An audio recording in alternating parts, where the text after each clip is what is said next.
The long-awaited reunion between Ruijerd and Ruijerd, along with his siblings, has finally taken place. Additionally, we receive updates regarding the whereabouts of Zenith and the progress of Paul's search expedition. In this video, we will delve deeper into these developments and explore how Ruijerd and Sylphiette navigate the challenges of being guardians to two individuals with completely distinct personalities. Ruijerd greeted Ruijerd. Aisha embraced Sylphiette, calling her big sis Sylphiette, and remarked on how long it had been since they last met. Sylphiette, taken aback, inquired if Aisha remembered her. Aisha, puzzled by the question, responded questioning why she would ever forget Sylphiette. Sylphiette then suggested that they go inside since it was cold outside, a suggestion Ruijerd found to be a good idea. With a poker face, Ruijerd mentioned he had heard at the Adventurers Guild that Ruijerd was married but not to Eris, which seemed to startle Ruijerd as Sylphiette watched silently. In the following scene, inside the house, Ruijerd served tea to Ruijerd. Ruijerd shared his suspicion that the escort of his siblings mentioned in his father's letter was none other than Ruijerd and thanked him for assisting his siblings. Ruijerd replied that there was no need for thanks, stating it was only right to protect children, which made Ruijerd smile and think to himself that this was typical of Ruijerd, valuing children highly, having taken care of him during their travels. Ruijerd inquired about the whereabouts of the two, to which Ruijerd answered that they had become cold, so his wife took them to bathe, changing Ruijerd's expression again. Ruijerd then asked what had happened with Eris, prompting Ruijerd to explain all that had transpired since they parted ways. After Ruijerd finished recounting the events, Ruijerd understood, suggesting that such occurrences are common and speculated it might be a condition that affects warriors. When Ruijerd inquired about sickness, referencing Eris's comment on their compatibility, Ruijerd admitted his uncertainty regarding Eris's actual emotions. He pointed out Eris's difficulty in verbal expression but affirmed his belief in her affection for Ruijerd throughout their travels. He advised Ruijerd, should he and Eris reunite, to remain calm and listen to her. Ruijerd felt a mix of sadness and other emotions upon hearing this and quickly changed the subject by asking Ruijerd about his recent activities. Ruijerd explained that after parting ways with Ruijerd and Eris, he ventured to a densely forested area in the south, thinking members of the Support hiding there would choose the forest. He dedicated 2 years to a thorough exploration of the area but, unfortunately, found nothing. He then followed the coastline southward and upon reaching Eastport, he encountered Ruijerd's father. When he mentioned that he had also met Ruijerd's master, it seemed to rejuvenate Ruijerd, prompting him to ask if Ruijerd had also met Roxy, to which he affirmed. In the following scene, we shift to how Ruijerd encountered Roxy. He found Norn crying and assisted her with a man. While Norn was crying, he inquired if she was alone and where her parents were. Suddenly, someone shouted from the side, revealing themselves to be Roxy along with Lilia, stating that she had found Norn. Roxy was startled upon seeing Ruijerd, recalling that he was the man from Windport associated with Dead End. Ruijerd also remembered how Roxy had been frightened of him during those times. With tears and trembling, Roxy told him to release Norn or she would confront him. The atmosphere then quietened down after this. As Lilia approached Ruijerd, Roxy warned her of the danger.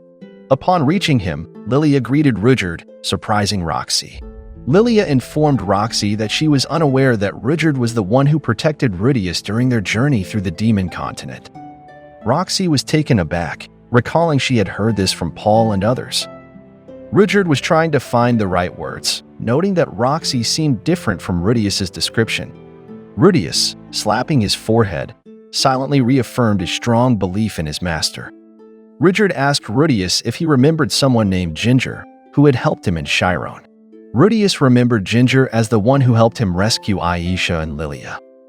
Ruijerd had met Ginger by chance at Eastport and had joined him and the girls as a protective escort. After arriving at their destination, Ruijerd left but felt sure that Ruijerd would cross paths with Ginger again someday. He had been surprised by how quickly his siblings had arrived, especially since he had only received a letter from their father, Paul, last month. He had thought it would take them much longer. Ruijerd explained that the quick arrival wasn't due to many people helping them. It was because Aisha had made extraordinary efforts to reach their destination quickly. Thanks to her, They had managed to travel quickly at night by joining merchant caravans. Ruijerd was surprised, having thought that merchant caravans needed all their space for goods and wouldn't take on travelers. Ruijerd explained that Aisha had convinced the caravans to let them join by offering Ruijerd's services as a bodyguard. During their travels, they switched caravans often, with Aisha staying up all night to study the schedules and track their routes. Ruijerd couldn't believe it and was genuinely surprised. He was impressed by his younger sister's intelligence and resourcefulness, recognizing her as a true genius. He also wondered if this made things exceptionally challenging for Ruijerd, necessitating his vigilance at all hours. Ruijerd assured him that such alertness was routine based on his previous experiences and not a problem for him. Nonetheless, he confessed that it had been ages since anyone had expected such strenuous effort from him, which seemed to dampen his spirits. Following this revelation, Ruijerd promptly apologized, prompting Ruijerd to reveal he was merely jesting. Ruijerd then invited Ruijerd to rest at their home, recognizing the weariness from their travels. Ruijerd declined, revealing his plans to depart the following day. Ruijerd expressed surprise, and Ruijerd elaborated that he had learned of a demon sighting in a northeastern forest and planned to investigate. He mentioned that staying longer was somewhat distressing, surprising Ruijerd. Seeing Ruijerd's astonished expression, Ruijerd advised him against looking so concerned. Ruijerd reassured him of his return and promised to listen to Eris's perspective if he met her. Ruijerd's face betrayed his sadness. Shortly thereafter, he expressed his thanks to Ruijerd, bringing smiles to both their faces. A knock interrupted them, and Sylphiette entered, offering more tea. Ruijerd's spirits lifted at the sight of his wife. He thanked her for the tea and asked after his siblings, learning from Sylphiette that they had settled and were now sleeping upstairs. Ruijerd apologized for the extra burden on Sylphiette, but she dismissed his concerns. Turning to Ruijerd, Sylphiette introduced herself, mentioning that Ruijerd had spoken highly of him. Ruijerd reciprocated the introduction and offered his hand to Sylphiette. Sylphiette then inquired about sleeping arrangements for Ruijerd, emphasizing the importance of accommodating their guest. Ruijerd proposed that Ruijerd should sleep wherever he felt most comfortable, inviting him to feel at home. Ruijerd expressed his gratitude and headed upstairs, his steps echoing back to them. Sylphiette observed that Ruijerd seemed to have chosen Norn and Aisha's room and questioned if this was appropriate. Ruijerd confirmed it was fine, explaining that Ruijerd's choice of room was based on their travel habits of safeguarding the group, not driven by any hidden motives. Suddenly, Sylphiette voiced concern over possibly offending Ruijerd. Ruijerd reassured her, explaining that Ruijerd often appears reserved when meeting new people and that it was nothing personal. Sylphiette was relieved by this explanation. Privately, Ruijerd noted Ruijerd's somewhat aloof behavior towards Sylphiette but understood the underlying reasons. Afterward, Ruijerd proposed to Sylphiette that it was time for them to head to bed, and soon enough, they were already lying in bed together. As he lay there, Ruijerd found himself lost in thought. He thought back on what Ruijerd had said earlier about Eris. Ruijerd had suggested that should Ruijerd and Eris cross paths again, he ought to stay calm and hear Eris out. He also thought about Eris's letter, where she mentioned they weren't right for each other. This made him question if he had misunderstood Eris's message. Was it possible that Eris meant, "I'll train to be someone suitable for you, so please wait for me"? Out of the blue, he heard a noise beside him and turned to find Sylphiette talking in her sleep. He observed her for a moment, then smiled. Holding Sylphiette close, he realized that after 3 years of turmoil, it was Sylphiette who had been his salvation. He decided it was time to stop dwelling on Eris. The story then shifts to an island enclosed by strong currents.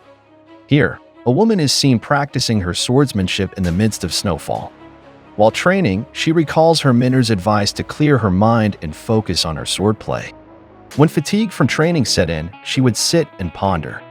And when tired of thinking, she'd get back up and resume her sword swings. The woman felt a sting in her palm from the continuous training, noticing blisters had formed. Finally, we see Eris, worn out, surrounded by the snowfall. Her palm, covered in blisters, was quickly wrapped in a bandage. One could only speculate about her feelings at that moment. Eris considered her sword swings too slow in her thoughts. She was convinced they needed to be faster, Reflecting on their encounters with Orsted, she told herself she needed to increase her speed. Suddenly, a growl caught her attention. A wolf-like creature lunged at her, but Eris dispatched it with a single, swift sword stroke, its speed too quick to be seen. Still, she chastised herself for not being fast enough. After defeating the creature, she was about to eat it raw when she remembered Ruijerd and Rudius's advice that food, especially meat, tastes better cooked and that eating raw could be dangerous. This prompted her to cook the meat over a newly made fire before eating it quickly.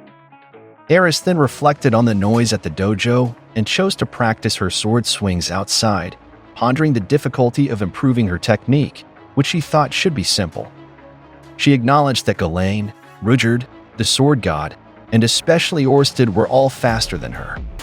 Looking at her palm, she considered her current challenges insignificant compared to the ordeal they faced 3 years ago at the Red Dragon's lower jaw, showing her lingering concern for Rudius. Exhausted, she decided it was time to return to the dojo for rest. Upon arrival, she was blocked by a man with a peacock tattoo on his face who greeted her. Eris, finding him in her way, bluntly told him to move aside. Surprised by her directness, the man, self-identified as the North Emperor, instinctively drew his sword, marveling at the force behind her simple command. Still considering him an obstacle, Eris repeated her demand more forcefully, her stance betraying her intense frustration, making the man wonder if Eris was truly human. When the man mentioned he was called the Peacock Swordsman, Eris abruptly stated there was a stone blocking her path, referring to the man. Eris unsheathed her sword and demanded again that he move out of her way. She swung her sword with extraordinary speed, which the man attempted to parry. Their swords collided, and the force of Eris's strike damaged the roof behind the man. The man reflected on the sharpness of Eris's light longsword, recognizing its potential to cut through a body with a single swing. Eris quickly followed up by leaping toward the man. He successfully blocked her attack with his sword. Then, the man adjusted his grip, taking Eris by surprise. He performed a spinning move, aiming a slash at Eris's head. Eris narrowly dodged the blade and rolled to safety. The man approached Eris as her sword spinned away. Eris's intense stare at him was reminiscent of Sadako. The man considered that if Eris were an ordinary swordsman, she might suggest ending the duel. However, he quickly realized his error as Eris lunged at him ferociously. Caught off guard, the man felt Eris grab his hand, aiming to seize his sword. He swiftly retracted his hand and hit Eris in the face with the hilt of his sword. The struggle abruptly ceased when Eris bit down on the sword, preventing him from withdrawing it. Shaking, the man kicked Eris away. Eris was pushed back but recovered her sword. She then assumed a fighting stance, prepared to continue. The man speculated whether Eris was the mad dog mentioned by the sword god in his correspondence. Their confrontation was halted by a command to cease. It was the sword god who had called out. The man immediately sheathed his sword upon seeing him. The sword god addressed the man as North Emperor. Eris, out of breath, eventually fell to the ground, overcome by fatigue. After regaining her composure, she displayed irritation and frustration from the fight. Eris then stood and departed. The sword god inquired if the North Emperor was impressed by Eris. The North Emperor agreed, admitting it was his first time encountering such a fearless swordsman. Ghislaine, noticing Eris's return to her room, felt a premonition. She approached the sword god. The sword god queried about her concern, to which Ghislaine questioned why their master had taught Eris only rationality, neglecting other aspects beyond mere sword practice. Annoyed, the sword god asked since when Ghislaine had started talking such nonsense. Ghislaine responded it had been since before her arrival, prompting the sword god to ask if she had missed his teachings. As Ghislaine was about to continue, the sword god suddenly stood beside her, his sword at her throat, expressing his disappointment in her upbringing. Before, she seemed like a ravenous tiger, but now she appeared more like a kitten without its teeth. Had Ghislaine maintained her tiger-like aggression, she might have achieved the title of Sword Emperor by this time. The sword god sheathed his weapon, signaling an end to his aggressive stance towards her. Ghislaine was puzzled by the sword god's statement. He elaborated that surpassing him required pushing the boundaries of her logic and understanding. He pointed out that Eris's attention on the dragon god, Orsted, who operates beyond the scope of logic, meant that simply adhering to his instructions would not suffice for her to overcome him. The sword god emphasized that training encompasses more than mere practice. Pursuing a goal blindly without questioning or understanding its purpose is futile. Ghislaine admitted finding her master's discussions on complex topics challenging to grasp. This admission brought a smile to the sword god's face. He advised against blindly following orders, highlighting the importance of independent thought and revealing that the man, introduced as the North Emperor, Aubert Corvette, also known as the Peacock Sword, was part of Eris's training as the Mad Dog. Ghislaine expressed her dislike for Aubert's presence. She questioned the rationale behind teaching Eris the North God style. The Sword God clarified that it was essential because the Dragon God mastered both the Sword God style and the North God style, and understanding both was crucial for any chance of victory. Ghislaine inquired whether this meant that someone would soon be introduced to teach Eris the Water God style. Her master confirmed, mentioning a letter had already been dispatched. Ghislaine felt satisfied with this straightforward explanation, though she attempted to hide her excitement. However, her tale revealed her true emotions. This clarity made Ghislaine quickly concur with the plan. Before departing, she courteously acknowledged the North Emperor and wished him well. As she walked away, Ghislaine contemplated her master's deliberate approach to Eris's training, anticipating Eris's further development with eagerness. She concluded that it would be another year before Eris would gain the North Emperor's approval. In the next scene, we move to the kingdom of Renoa. It showed our protagonist jogging in the morning. Upon returning home, he encountered Badigadi. He spoke to him, expressing surprise at his presence and greeted him good morning. When he looked at what Badigadi was staring at, Ruijerd saw that Badigadi's eyes were glaring at Ruijerd, who also had a fierce look in his eyes. The two were eyeing each other with what seemed like anger, ready to pounce at any moment. When Ruijerd attempted to speak, Badigadi heard him and turned around. Shortly thereafter, Badigadi walked away from Ruijerd, indicating he had come to a realization about the situation. This left Ruijerd puzzled. He thought it was surprising since Badigadi was always seen smiling, so seeing him gloomy was unusual. Turning to Ruijerd noticed that he also had a poker face and seemed tense. Ruijerd asked if something had happened between Ruijerd and Badigadi. Ruijerd mentioned it was a long time ago. This made Ruijerd wonder if it was related to the Laplace War when the Super tribe used demon spears from Laplace, causing them to attack both foes and allies. Ruijerd didn't know much about Badigadi's side, but since his arrival in the town, Badigadi had done a lot for him. Ruijerd assured Ruijerd not to worry, as he had no intention of fighting Badigadi.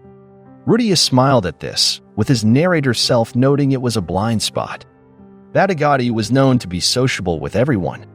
In the following scene, Ruijerd, Sylphiette, Aisha, and Norn were enjoying their breakfast. Sylphiette was delighted to see Aisha skillfully using her fork and knife, while Norn was just sleepy at the table. Soon after, Ruijerd finished eating and put down his fork. He thanked everyone for the meal and mentioned he needed to leave.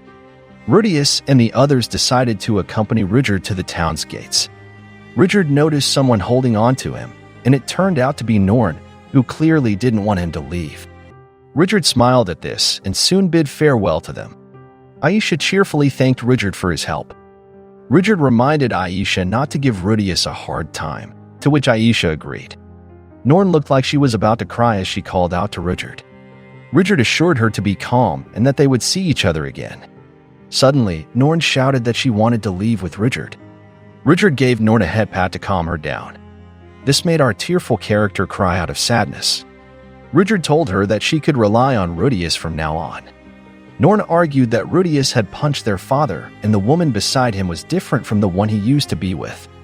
She expressed her distrust towards them. Ruijerd was taken aback by Norn's reaction.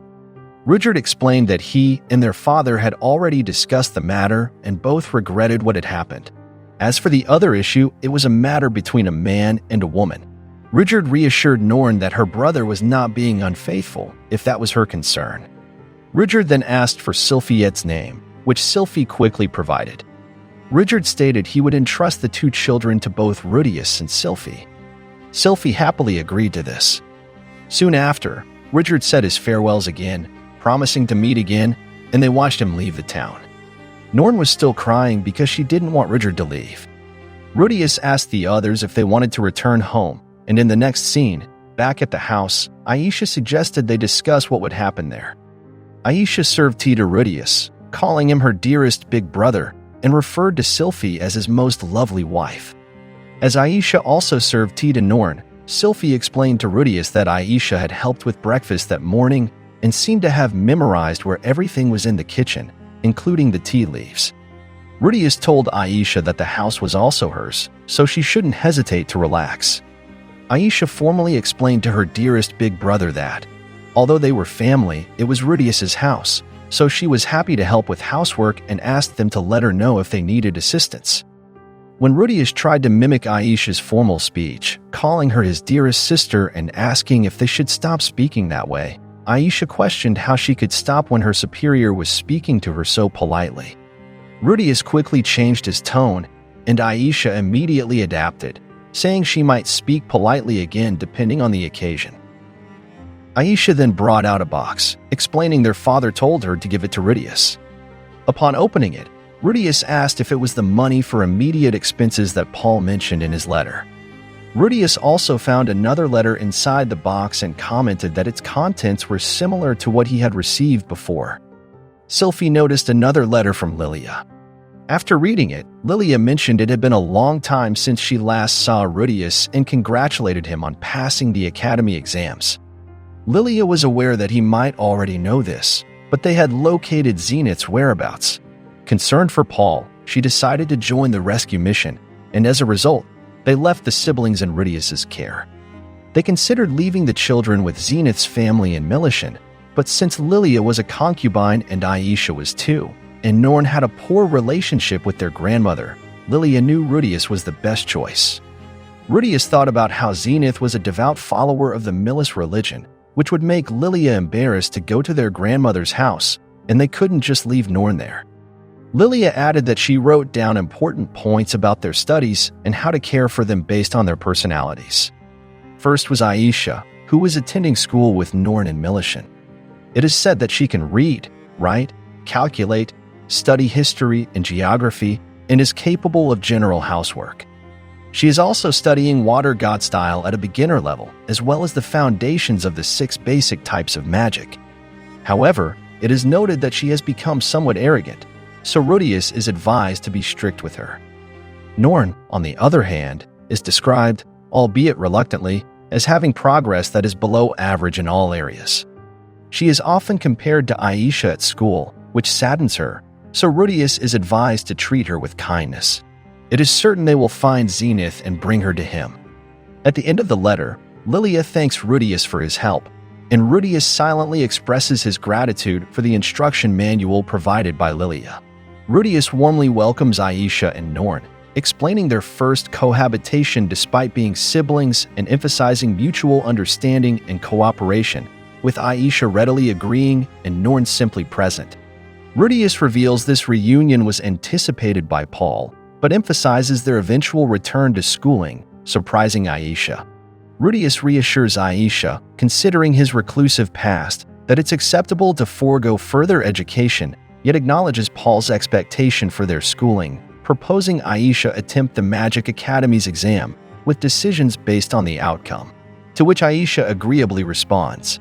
He suggests Norn also try the exam, despite her fears of failure, reassuring her of the school's accessibility through financial means, which sparks Norn's vocal refusal to attend such an institution, leading to an altercation with Aisha, who blames Norn's academic struggles for the discord. As the siblings' dispute escalates, Ruijerd maintains composure, reflecting on the normalcy of sibling quarrels, while Sylphie's concern prompts intervention. Ruijerd's attempt to clarify his earlier statement emphasizes the school's inclusivity, not financial coercion, marking a commitment to understanding and support within the family dynamic. Recalling that Roxy, too, had studied at the academy, Ruijerd highlighted the vast learning opportunities available there. He suggested that Norn might discover her interest there. As Ruijerd pondered the effectiveness of his encouragement, Norn concurred. She then shouted her intention to take the exam, which annoyed Aisha. Ruijerd internally noted the challenge of managing Norn's needs. Aisha, attempting dialogue, insinuated Ruijed's aversion to disobedient children. Ruijerd advised Aisha to refrain from demeaning Norn. Aisha justified her stance by arguing that Norn lacked initiative. Ruijerd clarified that, to Aisha, it might not appear as though Norn was exerting effort, but Norn was indeed trying her hardest in her unique way. Aisha reluctantly agreed to be more considerate moving forward. Ruijerd then dismissed Aisha, indicating he needed to speak with Sylphiette alone. Aisha's parting remark implied Ruijerd was free to engage in flirtations, to which he nonchalantly consented. Subsequently, Ruijerd admitted to Sylphiette his confusion over the thought processes of children their age. It appeared Aisha aspired to a role akin to that of a maid. Upon consulting Sylphiette, she expressed that assistance from Aisha in domestic chores would be welcome due to her own backlog. Ruijerd questioned the necessity of formal education for them, so Sylphiette explained that considering Aisha's potential was perhaps underestimated and that her well-being would be fine irrespective of school attendance. She pinpointed Norn's issue as anxiety stemming from separation from Paul and Lilia, emphasizing the need for their careful support. Ruijerd recognized the importance of addressing their needs individually, given the difference in their capabilities. Initially, he wished for both to attempt the exam, subsequently granting Aisha the liberty to follow her aspirations and establish her path. Grateful to Sylphiette for her insight, Ruijerd acknowledged his limited understanding of women and sought Sylphiette's guidance, which she provided. Ultimately, Ruijerd optimistically concluded that they would navigate these challenges successfully. Several days after Aisha and Norn's arrival at their home, upon being acknowledged as leader and receiving commendation from a student, Ruijerd, caught off guard, rotated to face the student, offering a reciprocal gesture of recognition. Later, Ruijerd visited Vice-Chancellor Zenith's office. Zenith revealed the entrance exam results of Ruijerd's siblings. The results left Ruijerd with an indescribable expression. Upon returning home, Aisha welcomed him with a smile. Ruijerd expressed his gratitude. Aisha asked to have her robe, dampened by the snow, dried by the fireplace, and mentioned that dinner was prepared. When Aisha called Norn for dinner, her tone noticeably shifted compared to how she spoke with Ruijerd, which Ruijerd observed. During dinner, after Aisha and Norn finished eating, Ruijerd initiated a conversation about their exam results. He started with Aisha, who achieved a perfect score. Delighted, Aisha inquired if this meant she could start working for Ruijerd instead of continuing her studies, as previously agreed. Ruijerd confirmed but suggested she continue learning anything else of interest at school. Aisha playfully argued that with Ruijerd as her teacher, there was no need for further schooling. Ruijerd, taken aback by her pleading manner, advised her to discuss their needs with Sylphiette, who was eager to assist Aisha. Aisha respectfully acknowledged this and excused herself, marking her enthusiastic entry into their household. Ruijerd mused that, in his previous world, she would be considered a domestic helper rather than a maid. Turning to Norn, Ruijerd congratulated her on passing, commending her effort after a year of travel. Internally, Ruijerd noted that, according to Zenith, Norn's performance was slightly below average for her age but saw no cause for concern. He then asked Norn about her preferred field of study. Norn remained quiet, not offering any response. Ruijerd attempted to engage her, pointing out that after the initial general courses in her second and third years, Norn would need to select a specialization. He suggested that Norn take her time to discover her true interests.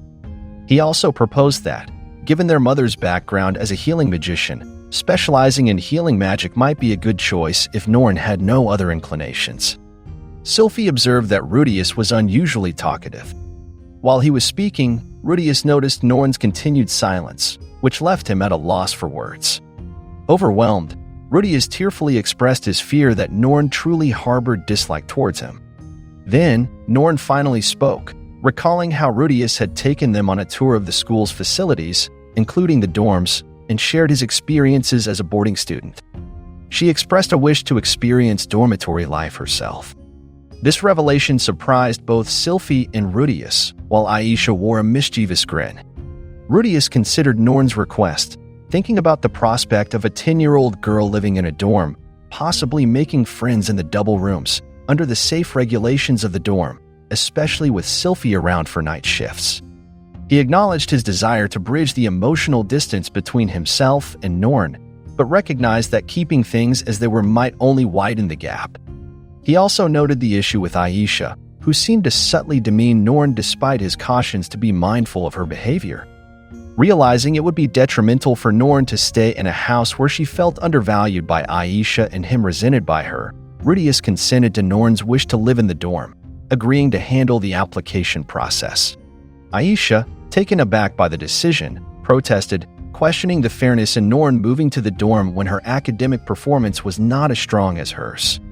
Her outcry suggested a sense of injustice, feeling it was unfair for Norn to have the dormitory experience despite Aisha's own hard work. The room fell silent following her outburst. When Ruijerd attempted to address Aisha's concerns, she accused him of favoritism, attributing it to her mother's status as a mistress. Ruijerd was stunned by this accusation, pondering how Aisha came to learn of her mother's status. Aisha, tearful, revealed that she had been informed by her own mother and Norn's grandmother. Ruijerd reflected on the likely harsh treatment from Zenith's parents towards Lilia and Aisha, considering their aristocratic background and devout adherence to the Milish Church. Despite his personal feelings, he recognized this as part of their culture and refrained from judgment. Aisha, still crying, questioned if her partial familial connection to Ruijerd influenced his decision. She emphasized her dedication and contribution to household chores, seeking acknowledgement for her efforts. She also mentioned that her studies extended until midnight. Despite Norn sitting for the exam, it appeared to have little impact. Ruijerd began to grasp the complexities of the sisters' background. Zenith's family's disdain for Aisha, viewed as a child born out of wedlock, drove her to prove herself superior to Norn. On the other hand, Norn constantly found herself being measured against Aisha's achievements, resulting in a strained relationship between them. Ruijerd held the belief that discrimination had no place among them. As the eldest sibling, he knew it was crucial to address this situation properly. Approaching Aisha, he clarified that he did not see Lilia as merely a mistress, and he viewed both Aisha and Norn equally as his sisters. His actions were not meant to show favoritism toward Norn. Given Norn's struggle to bond with him, the dormitory living might offer her a valuable experience. He aimed to make decisions based on what he believed was best. Noticing the calluses on Aisha's hands, he recognized her diligent contribution to the household chores, ensuring their living space remained clean and tidy. The laundry was consistently done, and his robe was always dry by the time he needed it, thanks to Aisha's efforts. Moreover, he acknowledged Aisha's dedication to her studies amidst her household responsibilities. Ruijerd tried to make Aisha understand that allowing Norn to live in the dorms was not a sign of preferential treatment. He assured Aisha that if she desired to attend school and live in the dorms, he would support her decision. Aisha, having aced the exam, had the freedom to choose her path. Conversely, he would not endorse Norn forsaking education for household duties, as it wouldn't be in her best interest. Ruijerd aimed to validate Aisha's hard work. Following this conversation, Aisha came around to her brother's viewpoint. Ruijerd proposed a provisional rule for Norn's dorm stay. She was to visit home every 10 days.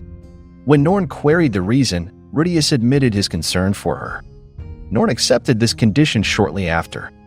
Later, Ruijerd and Sylphie reflected in bed, with Sylphie noting the significant events that unfolded in Milis with Norn and Aisha. Ruijerd confessed his uncertainty on the right course of action now that they were all together. He decided to allow some space to observe their adjustment. He requested Sylphie's vigilance over Norn in the dormitory, to which Sylphie eagerly consented, promising to look after Norn diligently. In the subsequent scene, Ruijerd completed the application for Norn's dormitory residency. Zenith expressed a touch of disappointment that Aisha wouldn't be attending their institution.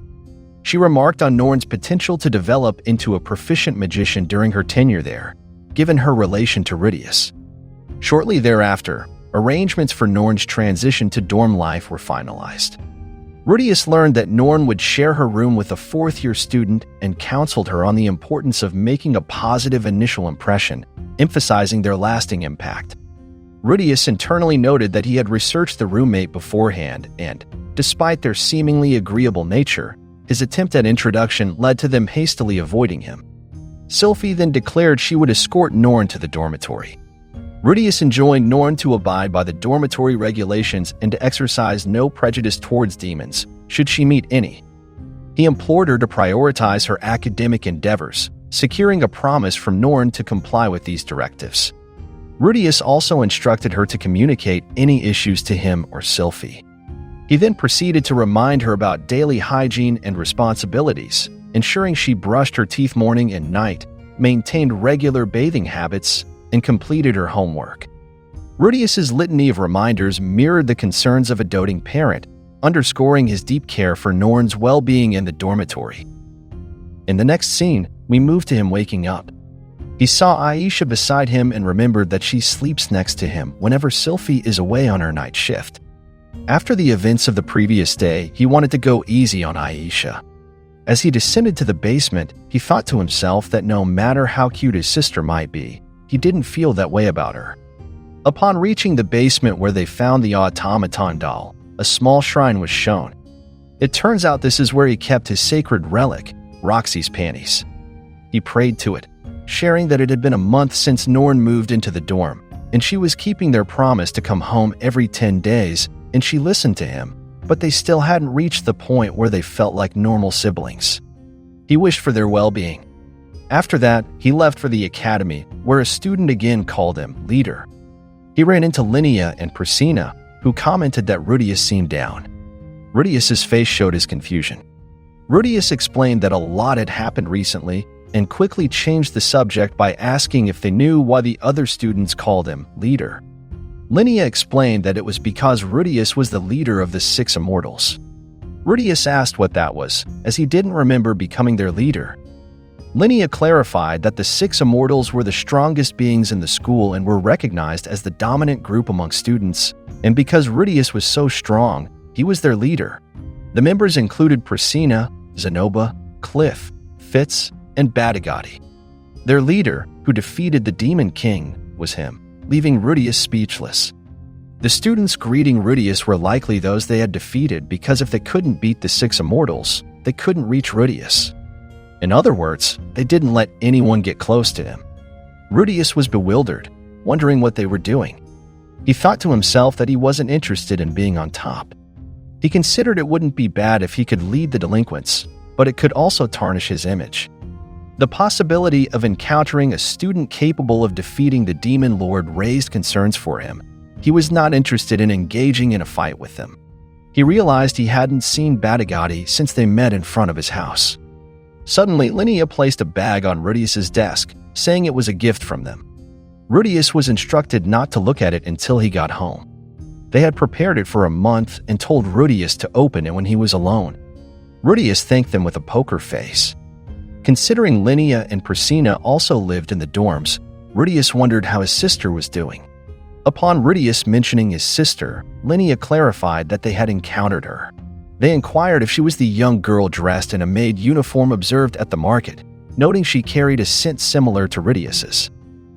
Ruijerd pondered that they were referring to Aisha, so he clarified that it wasn't her and that his sister had moved into the dorm a month ago.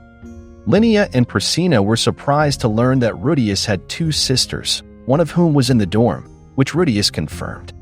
Ruijerd added that she seemed quite angry with him, so he was thinking about how to get closer to her. Linnea and Priscina nervously suggested that it might be difficult, but offered to help by promoting how good their boss was. Ruijerd thought it was a good idea and instructed them not to make it seem like his sister owed him gratitude. He proposed they share heartwarming stories that could showcase his personality instead. He also mentioned seeing her alone recently, appearing to have no friends yet. It seemed challenging to make friends as a transfer student, to which Linnea agreed, suggesting she might not have had the chance to open up to others. When Ruijerd sensed something off about Linnea, he asked if they had pranked his sister without realizing she was his sister. Priscina and Linnea denied it, explaining they had promised their boss not to bully the weak.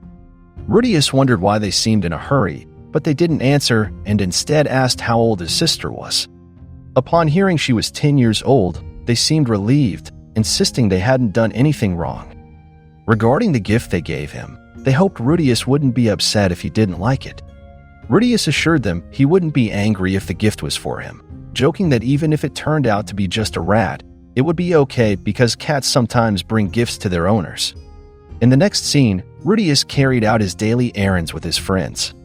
Afterwards, while walking down the hallway, Ruijerd thought about how unpredictable the Demon King's mind could be, stating we have no match for his roaring laughter.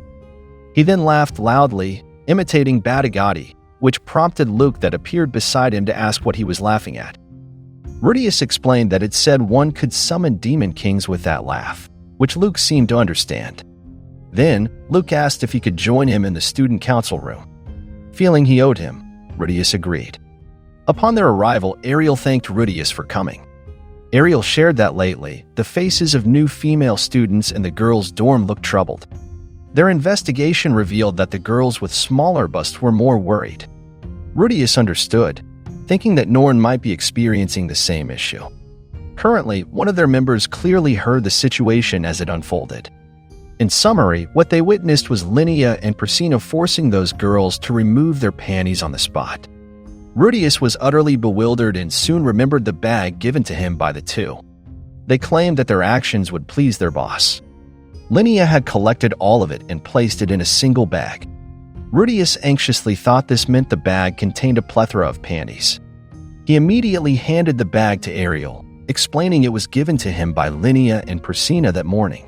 They told him to open the bag when he was alone at home, so he wasn't sure what was inside, but he suspected it contained what Ariel mentioned. He thought he needed to act first to avoid getting involved. Ariel suggested that for the time being, Ruijerd let her confirm its contents, clarifying that the two didn't act on her orders.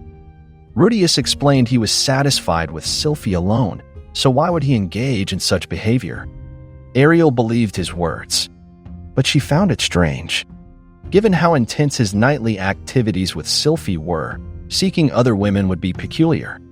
Ruijerd was embarrassed and exclaimed what kinds of things Sylphiette had been telling Ariel. Sylphiette responded that she hadn't said anything, questioning Ariel's statements. Ariel smiled, saying she was just teasing them, and added that it's important their newlywed life is harmonious. Sylphiette blushed as Ruijerd thought she might be less innocent than others.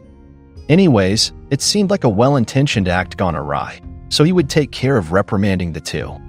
Ruijerd left the panties with Ariel to be returned to the victims. After that, Ariel invited Ruijerd to head to their next class. Ruijerd noted he should walk behind the princess to avoid gossip. On their way, they encountered Norn. When he tried to speak to her, she responded curtly, making him cry. When Ariel introduced herself to Norn as the student council president, Norn listened. Norn introduced herself as well. When Ariel asked about her problem and mentioned class was starting, Norn shyly explained she didn't know where the third practice room was. Ruijerd thought to himself that Norn was left alone when classes changed. He knew she was being left behind by her classmates. Ariel then asked Luke to accompany Norn to her next class. Norn followed Luke, albeit shyly. Ariel and Sylphiette then said goodbye to Ruijerd. Suddenly, Linnea and Priscilla came from the lower floor and informed Ruijerd that they were going to be late for class. Ruijerd approached the two with an intimidating demeanor. Norn overheard Ruijerd as he scolded them. They pleaded with Ruijerd not to be angry because their boss was part of a sect that believed gods resided in panties and even placed them in a shrine. Ruijerd irritably clarified that it wasn't like that and the panties he had belonged to a very important person. Ruijerd noticed Norn overhearing their conversation. When he turned to Norn, she immediately scowled at him again. Linnea asked if that was Ruijerd's sister, to which he confirmed. In the following scene, days passed without further issues. Norn continued to visit home once every 10 days, but they still hadn't reconciled.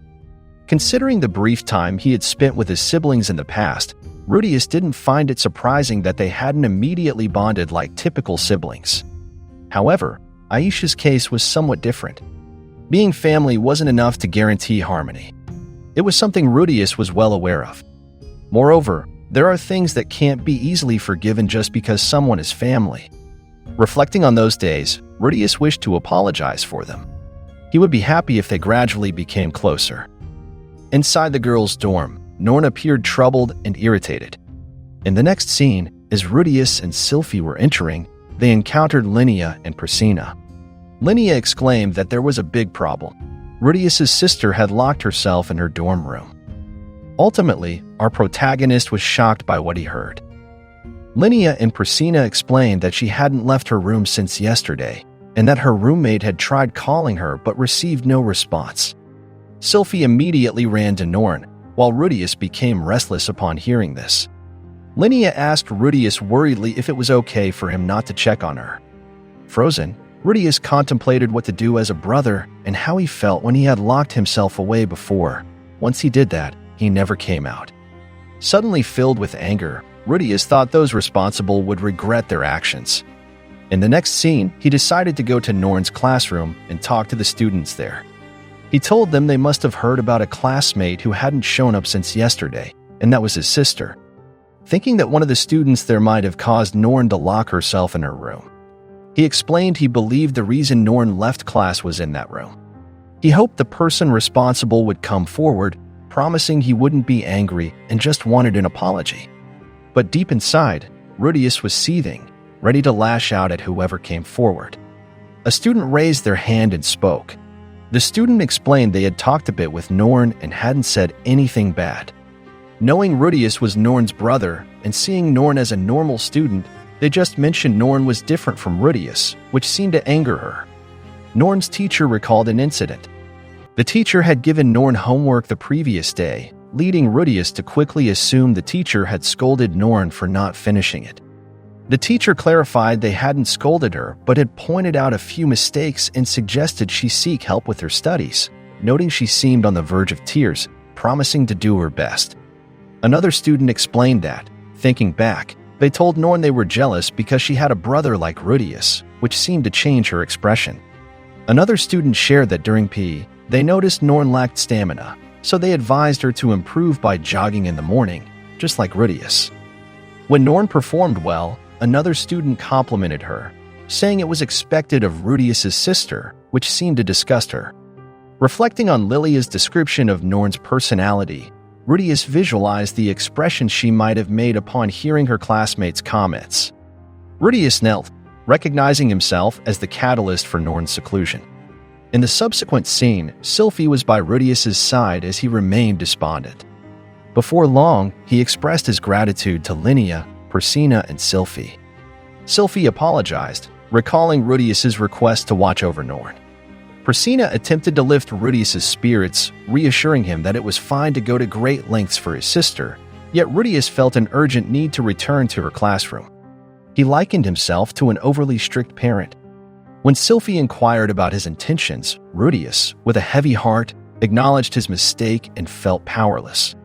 Sylphiette countered that Ruijerd was not to blame, while their best friends playfully warned each other against neglecting their studies to avoid becoming as naive as Norn. Ruijerd believed he understood why someone might isolate themselves, only to realize he truly did not. As Linnea and Priscina shared a light moment, Ruijerd admitted his inadequacy as a brother and his uncertainty on how to react to criticism directed at them.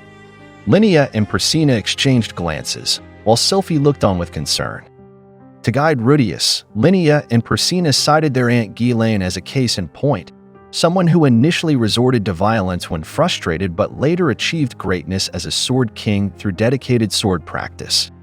Ruijerd pondered that Norn might possess a unique talent that didn't require her to emulate him or Aisha. He thought, if you don't want to be compared, pursue something incomparable. Yet, he couldn't pinpoint what that might be. He considered the possibility of a talent that didn't align with her interests, similar to Zenoba, who nevertheless found joy in his daily life. This epiphany led Ruijerd to accept the status quo. If it brought her joy, it was sufficient. Still, he deliberated over what to convey to her. Linnea uplifted his spirits, advising him not to overcomplicate things and opt for straightforward communication. He reflected on Norn being only 10 and possibly just expressing her frustrations. Her withdrawal was her method of seeking space. As her brother, Ruijerd committed to providing unwavering support to Norn, ensuring her well-being. Reinvigorated, Ruijerd resolved to visit Norn. He found himself questioning whether she would receive him warmly, but his hope quickly faded once more. Linnea and Priscilla promptly volunteered to attempt to speak with Norn in her room, with Sylphie offering her assistance and seeking Ariel's aid. In the subsequent scene, they resolved to enter Norn's room that evening. Sylphie orchestrated a strategy to vacate the vicinity by announcing Ariel would deliver a speech in the dining room. Utilizing his magic, Ruijerd gained entry and approached a balcony, which Linnea unlocked. Ruijerd was concealed in a wagon by Linnea as they made their way to Norn's room. During this journey, Ruijerd believed he had nearly formulated what to express to Norn but struggled to finalize his thoughts. He reasoned it might be manageable if her behavior was merely a display of frustration. However, if the issue was more profound, he questioned his ability to intervene. Reflecting on his own experience of isolation, he recalled not leaving his house until forcibly removed by his siblings. Placing himself in the position of his siblings or parents, he found himself at a loss for strategies to coax someone from their room.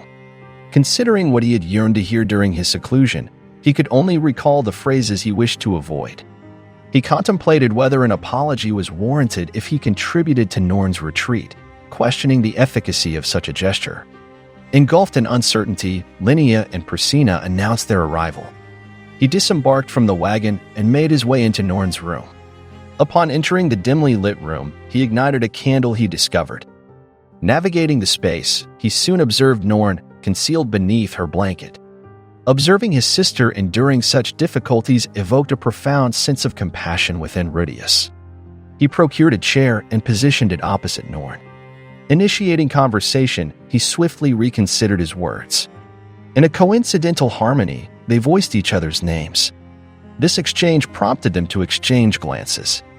A brief silence ensued, subsequently broken by Ruijerd's apology. He acknowledged the challenges Norn may have faced since her arrival. Admitting his limited understanding of Norn's personality, he confessed his ongoing confusion and uncertainty regarding the appropriate course of action. As Ruijerd spoke, Norn simply stared at him. This led Ruijerd to conclude, as he had anticipated, that the situation was not favorable. He wondered whether to wait for Paul's arrival before taking any action or to leave immediately and seek help from someone else.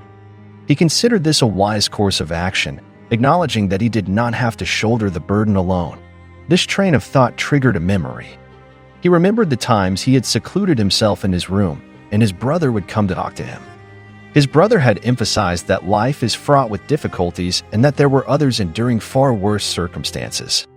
By surrendering now, he would be forsaking his entire future with the assurance that matters would only deteriorate.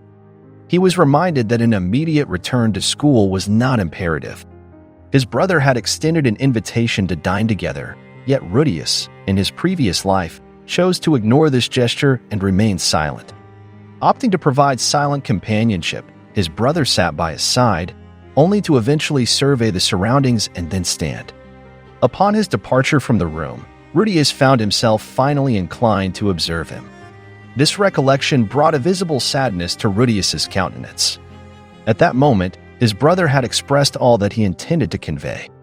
Subsequently, he did not return, although visits from others persisted. His brother, however, never revisited. Contemplating this, Ruijerd bowed his head, recognizing that departing now could potentially preclude his return, thereby risking Norn's continued seclusion. He acknowledged that distancing himself from the situation was not a viable option. Yet, the question remained, what should he do? Ultimately, he resolved that this time, he was determined to surmount the pain. In the next scene, we shift to Norn's thoughts about when she began to hate her brother. From the moment she became aware, she remembered that Ruijerd was never around their house. We move to a scene where Zenith and Lilia explain how special Aisha and Norn's brother is to them. Paul even explained that Ruijerd was his pride. This made Norn wonder what kind of person her brother was if all she heard were praises about him. But when she first met her brother, she saw him beating up their father, which shocked her. It was explained to her why that happened and that they had reconciled, but by that point, she had already started to despise the brother she had just met. After her brother left when they first met, Lilia and her sister suddenly returned to Paul's side. She heard there that it was thanks to Ruijerd. She heard more praises for her brother, which caused her to resent him even more. In the following scene, at their home in Zenith's Latria house, it seemed that Norn was being targeted by their grandmother for always praying incorrectly. Their grandmother scolded her, saying that as a lady of the Latria house, she needed to follow etiquette and not bring shame upon herself. When she made mistakes, she would receive harsh words from her grandmother regarding her parents, leading her to soon despise her as well.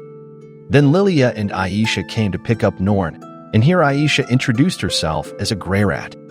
Because of this, their grandmother pointed out that she didn't remember ever becoming the grandmother of an illegitimate child. Lilia apologized, and Claire ordered that from now on, they would send servants to pick up Norn, so they should never come back there again. It was clear in Aisha's eyes that she was hurt by their grandmother's words. In the next scene, at the Militian school, Aisha showed off her intelligence and seemed to taunt Norn. Norn explained that the reason she was annoyed was that Aisha always wanted to compete with her. She was always outdone by Aisha in things and belittled by her, leading to her developing an inferiority complex. Apart from her father, she felt surrounded by people she hated. When Paul explained to her that she and Aisha would live with her brother because they had found the location of their mother and the place where she was now was dangerous, her body seemed to tremble. She begged her father not to send her to her brother and expressed a preference to join him in rescuing her mother instead. She burst out of the house, screaming that she didn't want to go with her brother, and that's when she bumped into a drunk man, causing a stain on his clothes. She immediately apologized, but the man did not accept her apology, which made her cry even more. That was when Ruijerd arrived and dealt with the man. Norn explained that if Ruijerd hadn't come to escort them to Rudius's house, she wouldn't have stopped bothering Paul. In the next scene, it's shown that during the course of their journey, Ruijerd was always there to comfort her. Because of this, she came to appreciate his treatment of her. Ruijerd started to explain how skilled Rudius was, which again triggered Norn. The Rudius she knew seemed very different from the Rudius known to others. She thought that it was because of the fight between her father and brother that she began to fear her brother. She feared she might end up like her father, who was beaten by Rudius. After that, upon arriving at Rudius's house, she saw him drunk and with a woman. She attempted to speak out against him because his actions were contrary to what he had said their father, but she refrained from doing so out of fear that her brother might beat her if she did.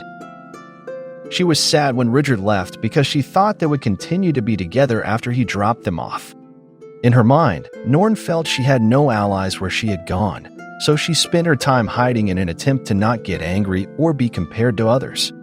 We return to the time of her conversation with Rudius about the entrance exam, and here we learn about Norn's unrevealed side. Initially, she thought that if Aisha did not attend the academy, she wouldn't be compared, and she could do her best. When Rudius mentioned the entrance exam, she immediately thought it was impossible for her, and when her brother said they could just pay the school to pass, she lashed out. If we remember, Norn and Aisha was scolded by Rudius with a frightening tone, so deep down, Norn thought she was about to be beaten by him. She questioned herself whether she would continue to live in fear of being beaten by her brother. A few days later, the results of their exams arrived, and both she and Aisha passed. She explained that she had thought about asking Rudius if it was okay to stay in a dorm on the day their results came, because if she lived there, she wouldn't have to see Rudius's face all the time and wouldn't be compared to Aisha anymore.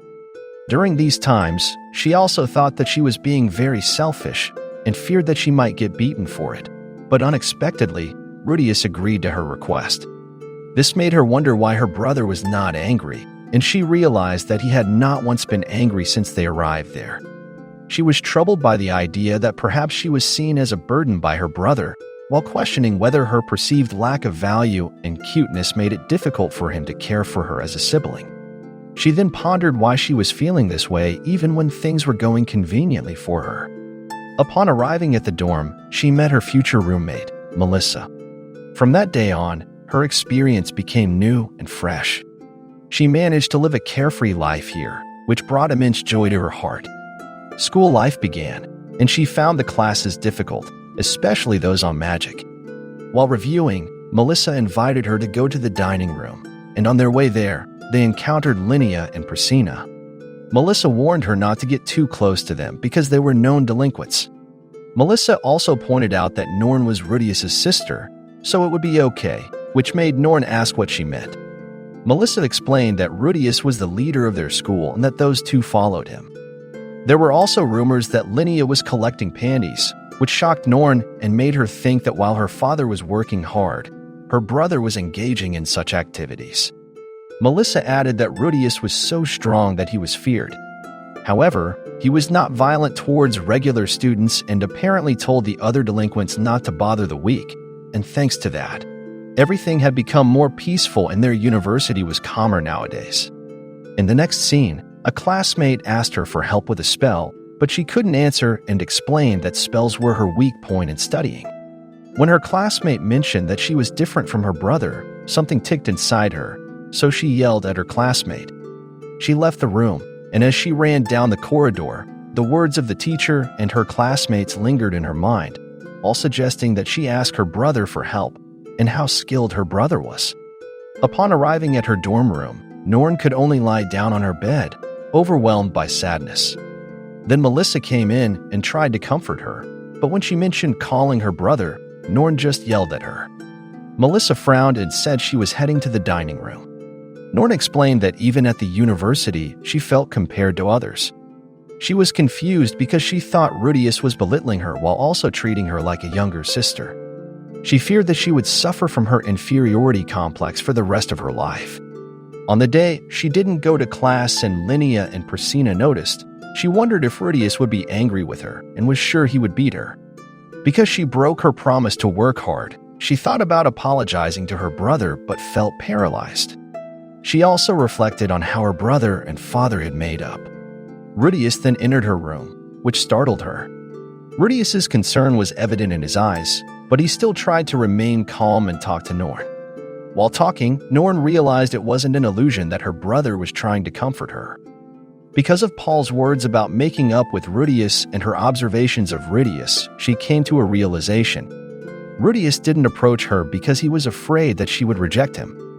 Soon, Norn couldn't hold back her tears, showing her vulnerability to her brother, which seemed to be a sign that he could approach her. Ruijerd was surprised, but he quickly stood up to approach his sister. As Ruijerd drew closer, Norn thought that surely she was wrong about thinking he would hit her. Finally, Norn released all her grievances against her brother and also asked for his forgiveness for her actions. As her brother embraced her, she felt the warmth of his hands and noticed that his scent was similar to that of their father. After their heartfelt moment, Norn thanked her brother and also apologized. She said that she'll be okay, which brought a smile and relief to Ruijerd. Outside the room, Sylphiette, Linnea, and Priscilla were seen waiting, and soon after, Ruijerd came out. Sylphiette asked if Norn was okay, to which Ruijerd explained that she was fine now. Sylphiette then asked if she could ask for a favor, to which Ruijerd agreed. Ruijerd got back on the cart, and before leaving, Norn showed him respect, and he waved back to her. In the following scene, while walking down the hallway, he encountered Norn. Instead of ignoring him as she had done in the past, Norn greeted him cheerfully with a good morning, which he returned. Before joining her classmates for the next lesson, Norn asked Ruijerd for help with a lesson from earlier that she hadn't fully understood, to which Ruijerd eagerly agreed and even offered to teach her all his techniques. Comically, Ruijerd thought he heard Aisha feeling jealous of Norn. After that, Linnea invited Ruijerd to go to the library. The change in Norn's behavior was evident, and she was now able to mingle with her classmates. Ruijerd smiled at his sister's progress and change, and Linnea commented that their training seemed to be working. Ruijerd clarified that, in fact, he hadn't done anything to lead to this because he didn't understand Norn. Even though nothing much had changed since then, it seemed not to deter Norn. In his thoughts, he believed that Norn herself had pushed to sort out her emotions and had overcome them all. In Ruijerd's mind, he said that he didn't know if Paul and Aisha thought Norn was clumsy, but to him, she was a brave and resilient young girl. He even thought that if he were Norn, he wouldn't be able to change his feelings or accept goodness back into his life. He brushed this off and said that it was another life, and he couldn't go back anyway. It was also highlighted that he still cared about his past life when he thought that if he could get Nanahoshi back to their original world, he would send a message to his brother thanking him for all the help he had given, as well as an apology. In the next scene, Ruijerd was teaching Norn the lesson. In Ruijerd's mind, if Norn grasped the concept, she would surely learn something. He pulled out a paper that piqued Norn's curiosity, so he explained that he was going to add something to his project to clear the name of the super tribe.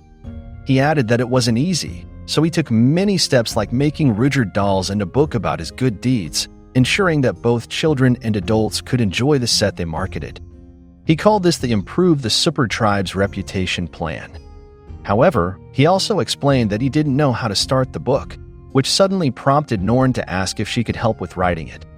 Norn explained that while traveling with Ruijerd, he would always tell her his old tales, and often she couldn't sleep, so he would cradle her. Ruijerd seemed jealous and said he had never been cradled by anyone. Norn was surprised and for the first time felt like she had one-upped her brother. After that, Ruijerd agreed to let her help, but also warned her not to neglect her studies.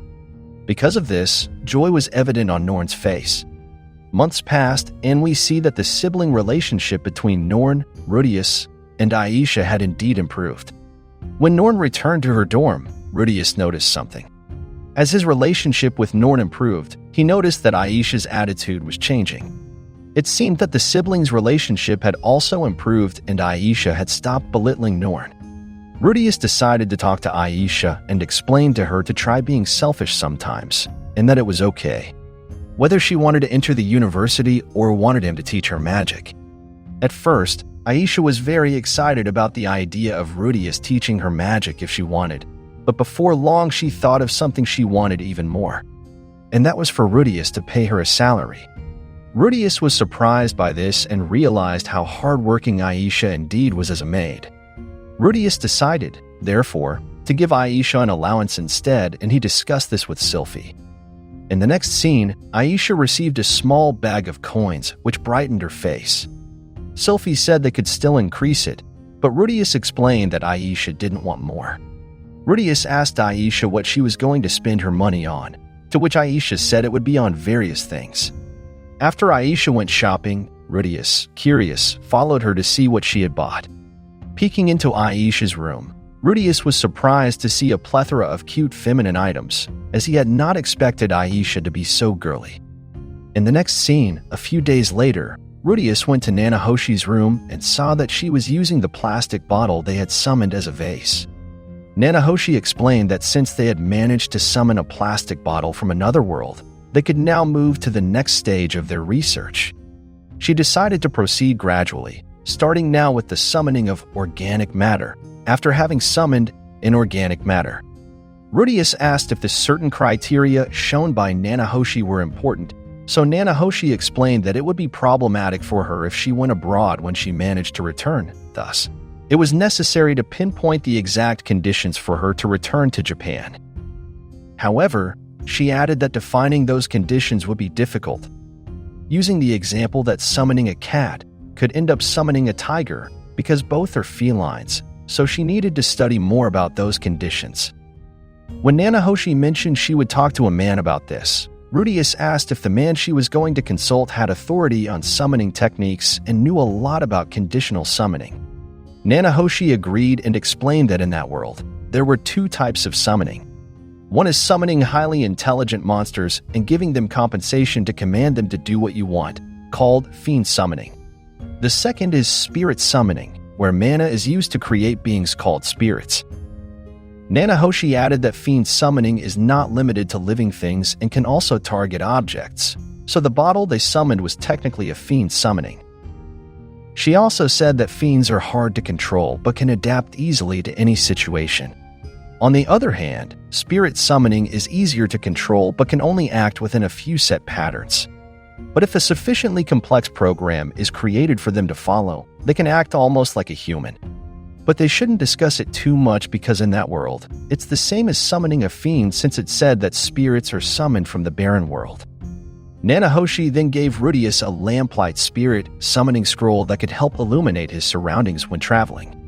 She explained that it would disappear once its mana was depleted, but the duration would last longer with more mana invested in it.